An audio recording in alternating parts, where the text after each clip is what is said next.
Gracias, gracias por recordarnos.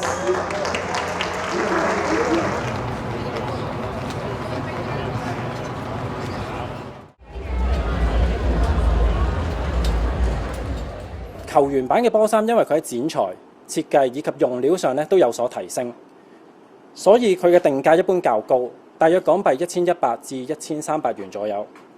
我哋相信不法分子企圖借世界盃嘅盛事去進行促銷，並且提高球員版波衫假貨比例，以增加利潤。有唔少係屬於應屆世界盃參賽球隊嘅款式。我哋留意到咧，全部嘅波衫咧都係轉口運往外地，並非供應本地市場。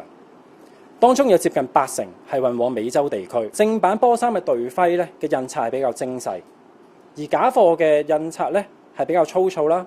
喺光照之下咧，個分別係更為明顯嘅。